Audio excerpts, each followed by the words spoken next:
ಮತ್ತು ಕೆಲವೊಬ್ಬರು ಕಾಮೆಂಟ್ ಕೂಡ ಮಾಡಿದರು, ಕೆಲವೊಬ್ಬರು ನನಗೆ ಎಲ್ಲ ಕಡೆ ಸಿಕ್ತಾಗ ಕೂಡ ಕೇಳ್ತಾಯಿದ್ರು, ಬೈಕ್ ಟ್ಯಾಕ್ಸಿ ಮಾಡ್ತಾಯಿದ್ದೀರಲ್ಲ ಆಟೋದವ್ರ ಪ್ರಾಬ್ಲಮ್ ಇಲ್ವಾ ಅಂತ. ಖಂಡಿತ ಆಟೋದವ್ರ ಪ್ರಾಬ್ಲಮ್ಮು ಇವಾಗ ಎಲ್ಲೂ ಕೂಡ ಜಾಸ್ತಿ ಅಷ್ಟೊಂದಿಲ್ಲ. ಆದರೆ ನನ್ನ ಎಕ್ಸ್ಪೀರಿಯೆನ್ಸ್ ನಾನು ಶೇರ್ ಮಾಡ್ತೀನಿ. ಮೊನ್ನೆ ನಾನು ಮೆಜೆಸ್ಟಿಕ್ ಹತ್ರ ಹೋಗಿದ್ದೆ. ಮೆಜೆಸ್ಟಿಕ್ ಹತ್ರ ಹೋಗಿದ್ದಾಗ ಅಲ್ಲಿ ಪಿಕಪ್ ಮಾಡೋಕ್ಕೆ ಹೋಗಿದೆ. ಒಬ್ಬರು ಬುಕ್ ಮಾಡಿದರು ಮೆಜೆಸ್ಟಿಕ್ಕಿಂದ ಇದ್ರ ಹತ್ರ ರಾಜಾಯಿ ನಗರ ಹತ್ರ ಒಂದು 3.5 ಕಿಲೋಮೀಟರ್ ಡ್ರಾಪ್ ಇತ್ತು ಅಷ್ಟೇ. ಅದಕ್ಕೆ ರ್ಯಾಪಿಡೋದಲ್ಲೇ ಆರ್ಡ್ರ್ ಬಂದಿದ್ದು 63 ರುಪೀಸ್ ಏನೋ ಬಂತು. ಅದು ಇದೇ ಥರ. ಆವಾಗ ಮೆಜೆಸ್ಟಿಕ್ ಕಡೆ ಸ್ವಲ್ಪ ಸರ್ಜು ಮತ್ತು ಇನ್ಸೆಂಟಿವ್ ಎಲ್ಲ ಸ್ವಲ್ಪ ಜಾಸ್ತಿ ಕೊಡ್ತಾನಲ್ಲ, ಅರ್ನಿಂಗ್ಸ್ ಎಲ್ಲ ಜಾಸ್ತಿ ಬರುತ್ತೆ. ಮೆಜೆಸ್ಟಿಕ್ ಕಡೆ ಎಲ್ಲ ಪಿಕ್ ಮಾಡಿಕೊಂಡ್ರೆ ಡಬಲ್ ಅಮೌಂಟ್ ಸಿಗುತ್ತೆ. ಅಂದರೆ 40 + 20 ರುಪೀಸ್ ಅಂತ ಏನೋ ಒಂದು ತೋರಿಸ್ತಾ ಇತ್ತು. ಓಕೆ ಅಂದ್ಬಿಟ್ಟು ಎಕ್ಸೆಪ್ಟ್ ಮಾಡಿಕೊಂಡು ಬಸ್ ಸ್ಟಾಪು ಎಕ್ಸಿಟ್ ಗೇಟ್ ಹತ್ರ ಬಂದು ಪಿಕಪ್ ಮಾಡೋಣ ಅಂತ ಹೋದೆ. ಅಲ್ಲಿ ಏನಾಯಿತು ಅಂದರೆ ಸೀನು, 4 ಜನ ಆಟೋದವ್ರು ಅಲ್ಲೇ ನಿಂತಿದ್ರು. ಆವಾಗ ಅಲ್ಲಿ ಹೋಗಿ ನಾನು ಪಿಕಪ್ ಮಾಡ್ಕೊಳ್ಳೋಣ ಅಂತ ವೆಯ್ಟ್ ಮಾಡ್ತಾಯಿದ್ದೆ. ಅಷ್ಟರಲ್ಲಿ ಅವರು ಫೋನ್ ಮಾಡ್ಕೊಂಡು ಬಂದರು, ಕಸ್ಟಮರ್ ಕೂಡ, ಇಲ್ಲೇ ಇದ್ದೀನಿ ಸರ್ ಬಂದೆ ಅಂತ. ಅಷ್ಟರಲ್ಲಿ 4 ಜನ ಆಟೋದವ್ರು ಬಂದುಬಿಟ್ಟು ಏನು ರ್ಯಾಪಿಡೋನಾ ಓಲಾನಾ ಅಂತ ಕೇಳಿದ್ರು. ಸರ್ ರ್ಯಾಪಿಡೋ ಮಾಡ್ತಾಯಿದ್ದೀನಿ ಅಂತ ಹೇಳಿದೆ. ಓಕೆ, ಏನು ಪ್ರೂಫ್ ಇದೆ ನಿನಗೆ ರ್ಯಾಪಿಡೋ ಮಾಡೋಕ್ಕೆ? ಇದಿದೆಯಾ, ಎಲ್ಲೋ ಬೋರ್ಡ್ ಇದೆಯಾ, ಯಾರು ಪರ್ಮಿಷನ್ ಕೊಟ್ಟಿದ್ದಾರೆ ನಿನಗೆ, ಹೊಟ್ಟೆಗೆ ಏನು ತಿಂತೀರಾ ನೀವು ಅಂತ ಕೇಳ್ದ ಒಬ್ಬ ಬಂದುಬಿಟ್ಟು. ನಾನು ಹೊಟ್ಟೆಗೆ ನೀವೇನು ತಿಂತೀರಾ ಅಂತ ನಾನು ಈಗ ರಿಪ್ಲೈ ಮಾಡಿದೆ. ಅದು ಎಲ್ಲರೂ ತಿನ್ನೋದೇ ನಾವು ತಿಂತೀವಿ, ಸ್ಪೆಷಲಾಗಿ ಏನು ತಿನ್ನಲ್ಲ ಸರ್, ನಾವು ಮಂಡ್ಯದವರು, ಮುದ್ದೆ ತಿನ್ಕೊಂಡು ಬಂದಿದ್ದೀನಿ ಬೆಳಗ್ಗೆ ಅಂತಲೇ ಹೇಳಿದೆ. ರಾಗಿ ಮುದ್ದೆ ಗೊತ್ತಲ್ವ ನಿಮಗೆ, ತಿನ್ಕೊಂಡು ಬಂದೆ ನಾನು ಅಂತ ಹೇಳಿದೆ. ನಾನು ಕ್ಯಾಮ್ರಾ ಕೂಡ ಹಾಕ್ಕೊಂಡಿರಲಿಲ್ಲ, ಗೋಪ್ರೋ ಅವತ್ತು ಚಾರ್ಜಿಂಗ್ ಇರಲಿಲ್ಲ ಅಂದ್ಬಿಟ್ಟು ಹಂಗೆ ಹೋಗಿದ್ದೆ. ಗೋಪ್ರೋ ಕ್ಯಾಮ್ರಾ ಕೂಡ ಹಾಕ್ಕೊಂಡಿರಲಿಲ್ಲ. ವೀಡಿಯೋ ರೆಕಾರ್ಡ್ ಮಾಡೋಣ ಅಂದ್ಬಿಟ್ಟು ಫೋನ್ ತೆಗೆದೆ. ಅಷ್ಟರಲ್ಲಿ ಒಬ್ಬ, ಏನು ಫೋನ್ ಗೀನೆಲ್ಲ ತೆಗಿತಾ ಇದೆಯಾ, ಏನು ವೀಡಿಯೋ ರೆಕಾರ್ಡ್ ಮಾಡ್ಕೊಳ್ತೀಯ ಅಂತ. ಹೌದು ಸರ್ ರೆಕಾರ್ಡ್ ಮಾಡ್ಕೊಳ್ತೀನಿ, ನಂದು ಯೂಟ್ಯೂಬ್ ಚಾನಲ್ ಇದೆ, ಹಾಕಬೇಕು ಅಂತ ಅಂದ್ಕೊಂಡಿದ್ದೀನಿ, ನಿಮ್ಮನ್ನೆಲ್ಲ ಫೇಮಸ್ ಮಾಡಬೇಕು ಅಂತ ಅಂದ್ಕೊಂಡಿದ್ದೀನಿ ಅಂದೆ. ಫೇಮಸ್ ಮಾಡಿಬಿಡ್ತೀಯಾ, ಏನು ಫೇಮಸ್ ಮಾಡಿಬಿಡ್ತೀಯ ನಮ್ಮನ್ನ ಅಂದ. ಸರ್ ನೀವು ಒಂದು ಸ್ವಲ್ಪ ಹೊತ್ತು ನಿಂತ್ಕೊಳ್ಳಿ, ನೀವು ಫೇಮಸ್ ಯಾರು ಆಗ್ತಾರೆ ಅಂತ ನೋಡೋಣ, ನಾನು ಆಗ್ತೀನಾ ನೀವು ಆಗ್ತೀರಾ ಅಂತ ಕೇಳಿದೆ. ನನಗೆ ಹಾಕ್ಬೇಕು ಗುರು, ಅವ್ರು ಕೇಳ್ಕೊಳ್ತಾರೆ ಅಂದ್ಬಿಟ್ಟು ಇನ್ನೂ 3 ಜನ ಉಳ್ಕೊಂಡ್ರು. ಅಷ್ಟರಲ್ಲಿ ಕಸ್ಟಮರ್ ಕೂಡ ಬಂದರು. ನೀವು ಯಾಕೆ ಬೈಕ್ ಟ್ಯಾಕ್ಸಿ ಬುಕ್ ಮಾಡಿದ್ದೀರಾ, ಆಟೋ ಇಲ್ವಾ ಅಂತ ಕೇಳ್ದೆ ಒಬ್ಬ. ಸರ್ ಆಟೋದವ್ರಿಗೆ ನಾನು ಕೇಳಿದೆ, ಕಸ್ಟಮರ್ ಹೇಳಿದ್ದು ಆಟೋದವ್ರನ್ನೇ ನಾನು ಕೇಳಿದೆ, ಇವ್ರನ್ನೇ ಕೇಳಿದ್ದು. 300 ರೂಪಾಯಿ ಹೇಳ್ತಾರೆ ಸರ್, 3.5 ಕಿಲೋಮೀಟ್ರ್ ಡ್ರಾಪ್ ಇದೆ, 300 ರೂಪಾಯಿ ಹೇಳ್ತಾ ಇದ್ದಾರೆ ಅಲ್ಲಿಗೆ.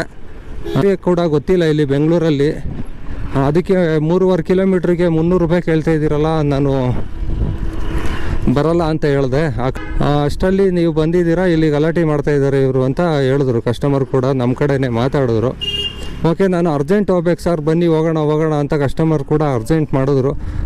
ಓಕೆ ಕೂತ್ಕೊಳ್ಳಿ ನೀವು ಸೀಟ್ ಮೇಲೆ ಅಂತ ಕುಣಿಸ್ದೆ. ಅಷ್ಟರಲ್ಲಿ ಮೊಬೈಲ್ ಕೂಡ ತೆಗೆದೆ, ನಾನು ವೀಡಿಯೋ ರೆಕಾರ್ಡ್ ಮಾಡೋಣ ಅಂತ. 3 ಜನ, ಯಾರು ನಿನಗೆ ಪರ್ಮಿಷನ್ ಕೊಟ್ಟಿದ್ದು, ಹಂಗೆ ಹಿಂಗೆ ಅಂತಲೇ ಮಾತಾಡ್ತಾನೇ ಇದ್ದರು. ನಾನು ಹೇಳಿದೆ, ನೀವು RTO ಆಫೀಸರಾ ಅಥವಾ ಪೊಲೀಸ್ ಅವರ ನಾನು ಕೇಳೋಕ್ಕೆ? ಹೌದಲ್ವ, ಇವಾಗ ಇವ್ರನ್ನ ನಾನು ಕರ್ಕೊಂಡು ಹೋಗಲ್ಲ, ಆರ್ಡ್ರ್ ಕ್ಯಾನ್ಸಲ್ ಮಾಡ್ತೀನಿ, ನಿಮ್ಮ ಗಾಡಿಲೇ ನಿಮ್ಮ ಆಟೋದಲ್ಲೇ ಕರ್ಕೊಂಡೋಗಿ. ಅದರಲ್ಲಿ ಆಟೋ ಮೀಟ್ರ್ ಮೇಲೆ 20 ರೂಪಾಯಿ, ಮೀಟ್ರು ಆನ್ ಮಾಡು, ಮೀಟ್ರ್ ಮೇಲೆ 20 ರೂಪಾಯಿ ಕೊಡ್ತಾರೆ, ಕರ್ಕೊಂಡೋಗಿ. ಇವಾಗ ಏನು ಆಟೋಗೆ 3.5 ಕಿಲೋಮೀಟ್ರಿಗೆ ಒಂದು 60 ರೂಪಾಯಿ ಬರಲಿ, 70 ರೂಪಾಯಿ ಬರಲಿ, 70 ರೂಪಾಯಿ ಮೇಲೆ ಒಂದು 20 ರೂಪಾಯಿ ಎಕ್ಸ್ಟ್ರಾ ಕೊಡ್ತಾರೆ, 80 to 90 ರುಪೀಸ್ ಅರ್ನಿಂಗ್ಸ್ ಆಗುತ್ತೆ, ಹೋಗು ಕರ್ಕೊಂಡು ಅಂತ ಹೇಳಿದೆ. ಅದನ್ನೆಲ್ಲ ಹೇಳಕ್ಕೆ ನೀನು ಯಾರು ಅಂದ. ಇದನ್ನೆಲ್ಲ ಕೇಳಕ್ಕೆ ನೀನು ಯಾರಪ್ಪ, ನಾನು ಬೈಕ್ ಟ್ಯಾಕ್ಸಿನಾದ್ರು ಮಾಡ್ತೀನಿ ಅಥವಾ ಪಾರ್ಸಲ್ ಆರ್ಡ್ರು ಮಾಡ್ತೀನಿ, ಏನಾದರೂ ಮಾಡ್ತೀನಿ. ನನಗೆ ಅಪ್ಲಿಕೇಶನ್ ಕೊಟ್ಟಿದೆ, ಗೌರ್ಮೆಂಟ್ ಪರ್ಮಿಷನ್ ಕೊಟ್ಟಿದೆಯೋ ಇಲ್ವೋ ಅದು ಆ ಕೋರ್ಟಲ್ಲಿ ನಡೀತಾ ಇದೆ ಕೇಸು. ಅದರಲ್ಲಿ ಕೋರ್ಟಲ್ಲಿ ವಿವಾದ ನಡೀತಾ ಇದೆ, ಕೋರ್ಟಲ್ಲಿ ಹೋಗಿ ಕೇಳ್ಕೋಬೇಕು ನೀನು. ಇಲ್ಲಿ ಬಂದು ನನ್ನ ಕೇಳಿದ್ರೆ ಎಲ್ಲ ಬರೋ ಹುಡುಗರುಗಳಿಗೆಲ್ಲ ತೊಂದರೆ ಕೊಟ್ಕೊಂಡು, ನೀವು ಕರೆಕ್ಟಾಗಿ ಈ ಕಡೆ ಕಸ್ಟಮರ್ ಹತ್ರ ಮರ್ಯಾದೆ ಇಟ್ಕೊಂಡಿಲ್ಲ, ಕಸ್ಟಮರ್ ಹತ್ರ ಎಲ್ಲ ಬಾಯಿಗೆ ಬಂದಾಗೆಲ್ಲ ಬಯಸ್ಕೊಂಡು ಈ ಥರ ಎಲ್ಲ ಬ್ಯಾಡ್ ವರ್ಡ್ಸ್ಗಳೆಲ್ಲ ಮಾತಾಡಿಕೊಂಡು, ಹೊಟ್ಟೆಗೆ ಏನು ತಿಂತೀರಾ ಅನ್ನೋ ಮಾತೆಲ್ಲ ಮಾತಾಡಿಕೊಂಡು, ನೀವು ಕಸ್ಟಮರ್ಗೆಲ್ಲ ಕಿರಿಕ್ ಮಾಡಿಕೊಂಡು ಈ ಥರ ಎಲ್ಲ ಮಾಡ್ತಾಯಿದ್ದೀರಾ, ನಿಮಗೇನು ಯೋಗ್ಯತೆ ಇದೆ ಅಂತ ನನ್ನ ಹತ್ರ ಬಂದು ಕೇಳ್ತಾ ಇದ್ದೀರಾ ಅಂತ ಕೇಳಿದೆ. ನಾವು ಎಲ್ಲೋ ಬೋರ್ಡು ಅಷ್ಟು ಲಕ್ಷ ಬಂಡವಾಳ, ಇಷ್ಟು ಲಕ್ಷ ಬಂಡವಾಳ ಅಂತ. ಸರ್ ನೀವು ಎಷ್ಟು ಲಕ್ಷನಾದ್ರು ಬಂಡವಾಳ ಹಾಕಿರಿ, ನಾನು ಏನು ಸುಮ್ಮನೆ ಬಿಟ್ಟಿಯಾಗಿ ಏನು ಗಾಡಿ ಓಡಿಸ್ತಾ ಇಲ್ಲ, ನಾವು ಬಂಡವಾಳ ಹಾಕಿನೇ ಕೂಡ ಗಾಡಿ ಓಡಿಸ್ತಾ ಇರೋದು. ನಿಮ್ಮದು 3 ಲಕ್ಷ ಆದರೆ ನಂದು 1.5 ಲಕ್ಷ, ಅದು ದುಡ್ಡೇ ಇದು ದುಡ್ಡೇ. ನಮ್ಮ ಕಮಿಟ್ಮೆಂಟ್ಗಳಿಗೆ ನಾವು ಬಂದು ಮಾಡ್ತೀವಿ, ಪಾರ್ಟ್ ಟೈಮು ಫುಲ್ ಟೈಮು. ನೀನು ಆಟೋ ಹಾಕಿ ಓಡಿಸ್ಬೋದಲ್ಲ ಅಂತೇಳಿ ನನ್ನ ತನ್ನಿಷ್ಟ ಕಣೆ ಅದು. ನಾನು ಆಟೋನಾರು ಹಾಕೋ ಓಡಿಸ್ತೀನಿ, ಇಲ್ಲ ಬರೀ ಸೈಕಲಲ್ಲಾರು ಓಡಿಸ್ತೀನಿ ಕುಣಿಸ್ಕೊಂಡು ಕಸ್ಟಮರ್. ಅದನ್ನೆಲ್ಲ ಕೇಳಕ್ಕೆ ನೀನು ಯಾರು? ಗೌರ್ಮೆಂಟಾ ಯಾರು? ಅಲ್ಲ, UI ಫಿಲಮಲ್ಲಿ ಹೇಳ್ತಾರಲ್ಲ ಹಂಗೆ, ಧಿಕ್ಕಾರಕ್ಕಿಂತ ಅಧಿಕಾರಕ್ಕೆ ಇಲ್ಲಿ ಬೆಲೆ ಜಾಸ್ತಿ. ನೀವೇನು ಎಷ್ಟು ಧಿಕ್ಕಾರ ಹಾಕಿದ್ರು ಕೂಡ ಆಟೋದವರು ಈ ಥರ, ನಾನು ಎಲ್ಲರಿಗೂ ಹೇಳ್ತಾ ಇಲ್ಲ, ಎಷ್ಟೇ ಧಿಕ್ಕಾರ ಹಾಕಿದ್ರು ಕೂಡ ಗೌರ್ಮೆಂಟ್ ಅವರು ನಿಮಗೆ ಬೈಕ್ ಟ್ಯಾಕ್ಸಿ ಕ್ಯಾನ್ಸಲ್ ಮಾಡಲ್ಲ. ನೀವೇನಿದ್ರು ಹೋಗಿ ಕೋರ್ಟಲ್ಲಿ ಕೇಸ್ ಗೆಲ್ಲಬೇಕು. ಕೋರ್ಟಲ್ಲಿ ಕೇಸ್ ನಡೆಸೋಕ್ಕಾಗ್ತಾಯಿಲ್ಲ. ಇಲ್ಲಿ ಬಂದ್ಬಿಟ್ಟು ಬೈಕ್ ಟ್ಯಾಕ್ಸಿ ಮಾಡೋ ಹುಡುಗರಿಗೆಲ್ಲ ತೊಂದರೆ ಕೊಟ್ಕೊಂಡು ನೀವೆಲ್ಲ ಈ ಥರ ಮಾಡ್ತಾಯಿದ್ದೀರಾ. ನೀವು ಇದು ಅಪ್ಲಿಕೇಶನ್ನೇ ಡಿಲೀಟ್ ಮಾಡಿಸ್ಬಿಡಿ ಹೋಗಿ, ಯಾರು ಬರೋಲ್ಲ ಅರ್ನಿಂಗ್ಸ್ ಮಾಡೋಕ್ಕೆ. ಎಲ್ಲಿ ಹೆಡ್ ಆಫೀಸ್ಗಳು ಬೈಕ್ ಟ್ಯಾಕ್ಸಿದು ಎಲ್ಲ ಬೆಂಗಳೂರಲ್ಲೇ ಇದೆ. ಊಬರ್ ಆಗಲಿ, ರ್ಯಾಪಿಡೋ ಆಗಲಿ, ಓಲಾ ಆಗಲಿ. ಅಡ್ರೆಸ್ ಬೇಕಾ? ಎಲ್ಲ HSR ಲೇಔಟ್ ಹತ್ರನೇ ಇದೆ. ಹೋಗಿ ಲೊಕೇಶನ್ ಹಾಕ್ಕೊಳ್ಳಿ. ಯಾಕೆ ಇಷ್ಟೊಂದು ಲೊಕೇಶನ್ಗಳು ನೋಡ್ಕೊಂಡು ಹೋಗ್ತೀರ? ನಿಮಗೆ ಹೋಗಿ ಮಾಡೋಕ್ಕಾಗಲ್ವಾ? ಯಾಕೆ ಗೊತ್ತಾ, ನೀವು ಆ ಗೇಟ್ ಹತ್ರನೂ ಎಂಟ್ರಿ ಕೊಡೋಲ್ಲ ನಿಮಗೆ ಹೋದರೆ. ಇಲ್ಲಿ ಬರೋ ಹುಡುಗರು ಹತ್ರ ಮಾತಾಡಿಕೊಂಡು, ಬಾಯಿಗೆ ಬಂದಂಗೆ ಮಾತಾಡಿಕೊಂಡು, ಬ್ಯಾಡ್ ಓಡಿಸ್ಕೊಳ್ಳೆಲ್ಲ ಮಾತಾಡಿಕೊಂಡು, ಅದು ಮಾಡಬೇಡಿ, ಈ ಪರ್ಮಿಷನ್ ಕೊಟ್ಟವ್ರು ಯಾರು? ಅದನ್ನೆಲ್ಲ ಕೇಳಕ್ಕೆ ನೀವು ಯಾರು ರೀ? ಹೋಗ್ಬಿಟ್ಟು ಫ್ರೀಡಮ್ ಪಾರ್ಕಲ್ಲಿ ಪ್ರತಿಭಟನೆ ಮಾಡಿ ಇನ್ನೊಂದು ಸಲ. ಹೋಗ್ಬಿಟ್ಟು ಆ ಪರ್ಮಿಷನ್ ಕೊಟ್ಟವ್ರು ಯಾರು, ಈ ಪರ್ಮಿಷನ್ ಕೊಟ್ಟವ್ರು ಯಾರು? ಗೂಗಲ್ ಅವ್ರಿಗೆ ಒಂದು ಕೋರ್ಟಿಂದ ಆರ್ಡ್ರ್ ಕಳಿಸಿ, ಕೋರ್ಟಿಂದ ಸ್ಟೇ ಹಾಕ್ಸಿ ಗೂಗಲ್ ಪ್ಲೇಸ್ಟೋರ್ಗೆ, ಈ ಥರ ಅಪ್ಲಿಕೇಶನ್ ಅನ್ಇನ್ಸ್ಟಾಲ್ ಮಾಡಿ ನಮಗೆ ತೊಂದರೆ ಆಗ್ತಾಯಿದೆ ಅಂತ. ಆವಾಗ ಗೂಗಲ್ ಅವರೇ ಡಿಲೀಟ್ ಮಾಡ್ಬೋದು. ಇದನ್ನೆಲ್ಲ ಮಾಡೋಕ್ಕಾಗಲ್ಲ. ನೀವು ಪ್ರತಿಭಟನೆ ನಮಗೆ ಹೊಟ್ಟೆ ಮೇಲೆ ಹೊಡಿತೀರಾ ಅಂತೀರ. ಯಾರು ಹೊಟ್ಟೆ ಮೇಲೆ ಒಬ್ಬರು ಹೊಡೆಯೋಕ್ಕಾಗಲ್ಲ. ಇವಾಗ ಕಸ್ಟಮರ್ಗೆ ಹೊಟ್ಟೆ ಮೇಲೆ ಯಾರು ಹೊಡಿತಾ ಇರೋರು? ಇವಾಗ 300 ರೂಪಾಯಿ ಕೇಳ್ತಿರಲ್ಲ ನಿಮ್ಮ ಯೋಗ್ಯತೆಗೆ. ಪ್ರೂಫು ಅವತ್ತು ವೀಡಿಯೋ ರೆಕಾರ್ಡ್ ಮಾಡ್ತಾಯಿದ್ದೆ ನಾನು ಮಾಡಿರಲಿಲ್ಲ. 3 ಕಿಲೋಮೀಟ್ರಿಗೆ 300 ರೂಪಾಯಿ ಕೇಳ್ತಿರೋ ನಾಚಿಕೆ ಆಗಲ್ವ ನಿಮ್ಮ ಯೋಗ್ಯತೆಗೆ? ಓಕೆನಾ? ನಾನು ತುಂಬ ಸಲ ಎಕ್ಸ್ಪೀರಿಯೆನ್ಸ್ ಮಾಡಿದ್ದೀನಿ. ಚಾಮರಾಜಪೇಟೆ ನಮ್ಮ ಏರಿಯಾ, ಅಲ್ಲಿಗೆ 150 ರೂಪಾಯಿ ಕೇಳ್ತಾರೆ ರೀ. 2.5 ಕಿಲೋಮೀಟ್ರ್ ಇಲ್ಲ. ಮೀಟ್ರ್ ಹಾಕೊಂಡು ಓಡಿಸಿದ್ರು ಕರೆಕ್ಟಾಗಿ ಒಂದು 50 ರೂಪಾಯಿ ಕೂಡ ಬರೋಲ್ಲ. ಮೀಟ್ರ್ ಮೇಲೆ 10 ರೂಪಾಯಿ ಜಾಸ್ತಿನೇ ಕೊಡೋಣ, 60 ರೂಪಾಯಿ 70 ರೂಪಾಯಿನೇ ಕೊಡೋಣ. 150 ರೂಪಾಯಿ ಡಬಲ್ ರೇಟ್ ಕೇಳ್ತಿರಲ್ಲ ನಿಮ್ಮ ಯೋಗ್ಯತೆಗೆ.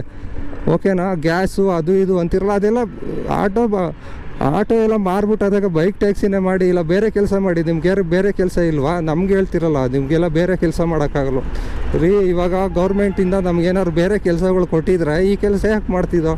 ನೀವು ಹೋಗಿ ಅಪ್ಲಿಕೇಶನ್ ಎಲ್ಲ ಡಿಲೀಟ್ ಮಾಡಿಸಿ. ಕೆಲವೊಂದು ಹುಡುಗರು ಕಷ್ಟದಲ್ಲಿರ್ತಾರೆ, ಅವ್ರು ಬಂದು ಅರ್ನಿಂಗ್ಸ್ ಮಾಡ್ತಾಯಿರ್ತಾರೆ. ಎಲ್ಲ ಆಟೋ ಡ್ರೈವರ್ಸ್ ಈ ಥರ ತೊಂದರೆ ಕೊಡೋಲ್ಲ. ಈ ಕೆಲವೊಂದು ಕಚಡ ನನ್ನ ಮಕ್ಕಳು ಕೆಲವೊಬ್ರು ಇರ್ತಾರಲ್ಲ, ಬಾಯಿಗೆ ಬಂದಂಗೆ ಸಂಸ್ಕೃತ ಪದನೇ ಮಾತಾಡ್ತಾ ಇರ್ತಾರೆ ಬಂದ್ಬಿಟ್ಟು. ಅಂಥವ್ರಿಗೆ ಇದನ್ನು ನಾನು ಹೇಳ್ತಾ ಇರೋದು. ಯಾರ್ಯಾರು ನಿಯತ್ತಾಗಿ ಮಾಡ್ತಾ ಇರೋರು ಅರ್ನಿಂಗ್ಸ್ ಮಾಡ್ತಾಯಿದ್ದಾರೆ, ದುಡಿತಾ ಇದ್ದಾರೆ. ದಿನಕ್ಕೆ 1,000 2,000 ಅವ್ರ ಮನೆಗೆ ತಗೊಂಡು ಹೋಗ್ತಾ ಇದ್ದಾರೆ. ಬರೀ ಒಂದು ಆರ್ಡ್ರಿಗೆ 500 ರೂಪಾಯಿ 600 ರೂಪಾಯಿ 1000 ರೂಪಾಯಿ ಅರ್ನಿಂಗ್ಸ್ ಮಾಡಿಬಿಡ್ತಾರೆ. ಬೇರೆ ಸ್ಟೇಟಿಂದ ಯಾರು ಬಂದುಬಿಟ್ರೆ ಬೆಂಗಳೂರಿಗೆ ಅವ್ರ ಮಾನ ಮರ್ಯಾದೆಯನ್ನೆಲ್ಲ ತೆಗೆದುಬಿಡ್ತಾರೆ ಬೆಂಗಳೂರ್ದು. ಹೋಗಿ ಮೆಜೆಸ್ಟಿಕಲ್ಲಿ ಬೇಕಾದ್ರೆ, ನಾನು ಸುಳ್ಳು ಹೇಳ್ತಾ ಇದ್ದಾರೆ, ಯಾರು ಆಟೋದವರು ಯಾರು ನೋಡ್ತಾ ಇದ್ದರೆ, ನಿಮ್ಮ ಸಂಘದ ಸದಸ್ಯರು ಅಧ್ಯಕ್ಷರು ಯಾರು ಇದ್ದರೆ ಹೋಗಿ ನೋಡಿ, ಗೊತ್ತಾಗುತ್ತೆ. ರಿಯಾಲಿಟಿ ಚೆಕ್ ಮಾಡಿ. ಇವಾಗ ಪೊಲೀಸವ್ರು ಕೂಡ ಆಕ್ಷನ್ ತಗೊಳ್ಬೇಕು ಅಂತ ನಿಮ್ಮ ಮೇಲೆ ಇದ್ದಾರೆ. ಅದು ನ್ಯೂಸ್ ಕೂಡ ಬರ್ತಾ ಇದೆ. ಕರೆದಿದ್ದ ಕಡೆ ಬರೋಲ್ಲ, ಸಿಕ್ಕಾಪಟ್ಟೆ ಅಮೌಂಟ್ ಹೇಳೋದು, ಅದೆಲ್ಲ ಮಾಡ್ತಾಯಿದ್ದೀರಾ. ಇವಾಗ ಯಾರು ಬ್ಯಾಡ್ ಕಮೆಂಟ್ ಮಾಡ್ತಾರೆ ನನ್ನ ಯೂಟ್ಯೂಬ್ ಚಾನಲ್ಲಿ, ಅವರೇ ಆ ಕೆಲಸ ಮಾಡೋದು ಅಂತಲೂ ತಿಳ್ಕೊಬಿಡಿ. ಓಕೆನಾ? ಆದಷ್ಟು ಯಾರ್ಯಾರಿಗೆ ಈ ಥರ ಎಕ್ಸ್ಪೀರಿಯೆನ್ಸ್ ಆಗಿದೆ ಅವರು ಕಮೆಂಟ್ ಮಾಡಿ. ಇದ್ರ ಬಗ್ಗೆ ಜಾಸ್ತಿ ಮಾತಾಡೋಕ್ಕೆ ಹೋಗಲ್ಲ. ಅವ್ರ ಬಗ್ಗೆ ಮಾತಾಡ್ತಾ ಹೋದರೆ ಮುಗಿಯೋದೇ ಇಲ್ಲ. ಯಾರು ಈ ಥರ ಮಾಡ್ತಾಯಿದ್ದಾರೆ ಅವ್ರಿಗೆ ಹೇಳ್ತಾ ಇರೋದು. ನಿಯತ್ತಾಗಿ ಆಟೋದಲ್ಲಿ ಅರ್ನಿಂಗ್ಸ್ ಮಾಡ್ತಾ ಇರೋರಿಗೆ ಯಾವುದೇ ಥರ ಪ್ರಾಬ್ಲಮ್ ಆಗ್ತಾಯಿಲ್ಲ. ಇಂಥವ್ರಿಗೆ ಪ್ರಾಬ್ಲಮ್ ಆಗ್ತಾಯಿರೋದು. ನಮ್ಮ ಫ್ರೆಂಡ್ ಸರ್ಕಲಲ್ಲೇ ತುಂಬ ಜನ ಆಟೋ ಓಡಿಸ್ತಾರೆ. ಅವ್ರಿಗೆ ಆಗದೇ ಇರೋ ಪ್ರಾಬ್ಲಮ್ ಇವ್ರಿಗೆ ಮಾತ್ರ ಆಗ್ತಾಯಿದೆ. ತುಂಬ ಜನದ ಕುಟುಂಬ ಇದರಿಂದ ನಡೀತಾ ಇದೆ. ಇವಾಗ ಬೈಕ್ ಟ್ಯಾಕ್ಸಿ ಮಾಡ್ತಾ ಇರೋದ್ರಿಂದ ಆಟೋಗೆ ಬಂಡವಾಳ ಹಾಕಿ ಮಾಡೋದಿದ್ದರೆ ಯಾಕೆ ಬೈಕ್ ಟ್ಯಾಕ್ಸಿ ಮಾಡ್ತಾಯಿದ್ರು ಹುಡುಗರೆಲ್ಲ? ನೀವು ಅರ್ಥ ಮಾಡ್ಕೊಳ್ಳಿ. ಇದ್ರ ಬಗ್ಗೆ ಜಾಸ್ತಿ ಮಾತಾಡೋಲ್ಲ. ನಿಮ್ಮ ಅನಿಸಿಕೆ ಅಭಿಪ್ರಾಯಗಳನ್ನು ಕಮೆಂಟ್ ಮಾಡಿ. 63 ರೂಪೀಸ್ ಆಗಿದೆ ಒಂದೇ ಒಂದು ಆರ್ಡ್ರು. ಇನ್ನೇನು 5 ಗಂಟೆ ಆಯಿತು. 3/4 ಗಂಟೆಗೆ ಒಂದೇ ಆರ್ಡ್ರು ಮಾಡಿರೋದು. ನೋಡಿ, ಈ ಥರ ಎಲ್ಲ ಕಷ್ಟಗಳಿರುತ್ತೆ. ಬೈಕ್ ಟ್ಯಾಕ್ಸಿ ಎಲ್ಲ ಸುಲಭ ಅಲ್ಲ ಮಾಡೋದು ಬೆಂಗಳೂರು ಸಿಟಿ ಒಳಗೆ. ಓಕೆನಾ? ಯಾರೇ ಆದರೂ ಅಷ್ಟೇ ಹುಡುಗರಿಗೆ ಹೇಳ್ತಾ ಇರೋದು, ಹೆದರಬೇಡಿ. ಕೋರ್ಟಲ್ಲಿ ನಡೀತಾ ಇದೆ ಕೇಸು. ನಿಮಗೆ ಏನಾದರೂ ತೊಂದರೆ ಕೊಟ್ಟರೆ ಪೊಲೀಸ್ ಸ್ಟೇಷನ್ಗೆ ಹೋಗಿ ಕಂಪ್ಲೇಂಟ್ ಕೊಡಿ. ನಿಮ್ಮ ಪರವಾಗೇ ಕಾನೂನು ಇರೋದು. ಇವಾಗ ಯಾರು ಬೈಕ್ ಟ್ಯಾಕ್ಸಿ ಮಾಡ್ತಾಯಿದ್ದಾರೆ ಅವ್ರ ಪರವಾಗೇ ಕಾನೂನು ಇರೋದು. ಯಾರು RTO ಆಫೀಸರ್ ಹಿಡಿದು ನಿಮಗೇನಾದ್ರು ಫೈನ್ ಹಾಕ್ತೀನಿ, ಇಲ್ಲ ಟ್ರಾಫಿಕ್ ಪೊಲೀಸ್ ಹಿಡಿದು ಫೈನ್ ಹಾಕ್ತೀನಿ ಅಂತ ಹೇಳಿದ್ರೆ ಆ ರೆಸಿಪ್ಟ್ ಮೇಲೆ ಬೈಕ್ ಟ್ಯಾಕ್ಸಿ ಮಾಡ್ತಿದ್ರು. ಅನ್ನೋದನ್ನೇ ಒಂದು ಮೆನ್ಷನ್ ಮಾಡಿಸ್ಕೊಳ್ಳಿ. ಅದನ್ನು ಕೋರ್ಟಲ್ಲಿ ಬೇಕಾದ್ರೆ ಸಬ್ಮಿಟ್ ಮಾಡ್ಬೋದು. ಯಾವುದು ನಮ್ಮ ವೆಲ್ಫೇರ್ ಅಸೋಸಿಯೇಷನ್ ಇದೆ, ಅಲ್ಲಿ ಹೋಗಿ ಜಾಯ್ನ್ ಆಗಿ ಅವರು ಈ ಥರ ಸಮಸ್ಯೆಗಳಿದ್ದರೆ ನಿಮಗೆ ಸ್ಪಂದನೆ ಮಾಡ್ತಾರೆ. ಇವಾಗ ಎಲ್ಲ ಕಡೆ ಎಲ್ಲರೂ ಬಂದು ಜಾಯಿನ್ ಆಗ್ತಾಯಿದ್ದಾರೆ. ನೀವು ಕೂಡ ಜಾಯಿನ್ ಆಗಿ, ಏನು ಪ್ರಾಬ್ಲಮ್ ಆಗೋಲ್ಲ. ಓಕೆನಾ? ಇದ್ರ ಬಗ್ಗೆ ಎಲ್ಲ ಜಾಸ್ತಿ ಮಾತಾಡೋದು ಬೇಡ. ನಿಮ್ಮ ಅರ್ನಿಂಗ್ಸು ಏನಿದೆ ಅದನ್ನು ಮಾಡ್ತಾ ಹೋಗಿ. ತುಂಬ ಜನ ಈ ಥರಕ್ಕೆ ಕಮೆಂಟ್ ಮಾಡಿದ್ರಲ್ಲ, ಅದಕ್ಕೋಸ್ಕರ ರಿಪ್ಲೈ ಕೊಟ್ಟೆ, ಬೇರೆ ಏನಿಲ್ಲ. ಓಕೆ, ಮೆಜೆಸ್ಟಿಕ್ಕೇನೆ ಒಂದು ಆರ್ಡ್ರ್ ಬೀಳ್ತಾ ಇದೆ. ಪಿಕಪ್ ಬಂದು 2 ಕಿಲೋಮೀಟರ್ಸ್ ಇದೆ, ಡ್ರಾಪ್ ಬಂದು ಮೆಜೆಸ್ಟಿಕ್ಕು 8.5 ಕಿಲೋಮೀಟ್ರು ಡ್ರಾಪ್ ಇದೆ. ಬನ್ನಿ ಇವಾಗ ಪಿಕಪ್ ಮಾಡ್ಕೊಳ್ಳೋಣ ಕಸ್ಟಮರ್ನ, ಬೈಕ್ ಟ್ಯಾಕ್ಸಿ.